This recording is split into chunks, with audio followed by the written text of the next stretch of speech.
बिस्मिल्लाहिर्रहमानिर्रहीम। अस्सलाम वालेकुम। सऊदी इन्फो यूट्यूब चैनल में आपको खुश आमदीद कहते हैं।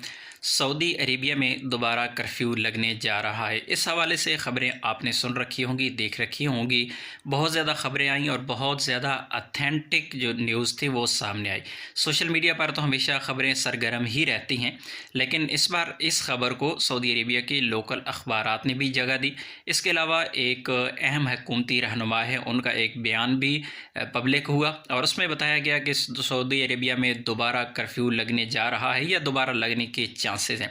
ये सारी चीज़ें सामने आने के बाद बिलाखिर वजारत सेहत की जानिब से एक अहम पैगाम भी सामने आया है, क्योंकि कोरोना के जितने भी मरीज़ थे उनकी तादाद कम होकर तकरीबन 300 से भी कम हो गई थी और फिर दोबारा वही तादाद बढ़कर 500 तक चली गई। तो सारी चीज़ों को सामने रखते हुए लग यही रहा था कि सऊदी अरेबिया में दोबारा कर्फ्यू लगने जा रहा है, लेकिन वजारत सेहत की जानिब से जो बयान सामने आया उसकी बिल्कुल नफ़ी कर दी गई है। उसमें कहा गया है कि अभी तक इस तरह का कोई इरादा नहीं है कि दोबारा से कर्फ्यू लगने जा रहा हो।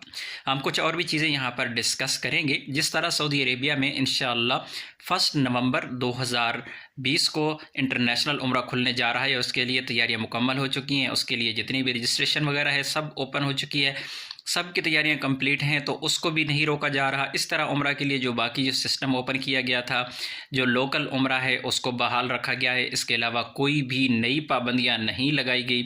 तो इस हवाले को देखते हुए, इन चीज़ों को देखते हुए, जो मिनिस्ट्री ऑफ हेल्थ है उनके बयान को देखते हुए अभी तक सऊदी अरेबिया में कोई भी कर्फ्यू लगाने का कोई नया प्लान नहीं है।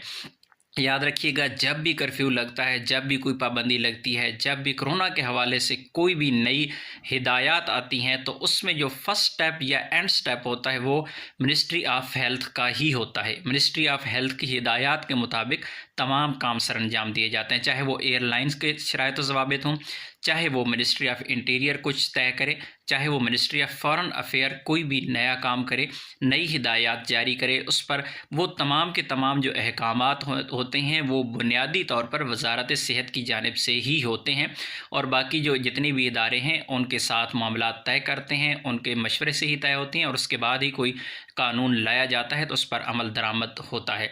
तो क्योंकि मिनिस्ट्री ऑफ हेल्थ की जानिब से वाज़ेह तौर पर कहा गया है कि अभी तक कर्फ्यू लगाने का कोई भी इशारा नहीं है, कोई भी इम्कानात नहीं है, किसी भी किस्म का कोई इंदिया नहीं दिया गया, तो इंशाअल्लाह हम उम्मीद करते हैं कि इस अभी कर्फ्यू नहीं लगने जा रहा। मिलते हैं एक और नई वीडियो के साथ, तब तक के लिए इजाज़त दीजिए। अल्लाह हाफिज़।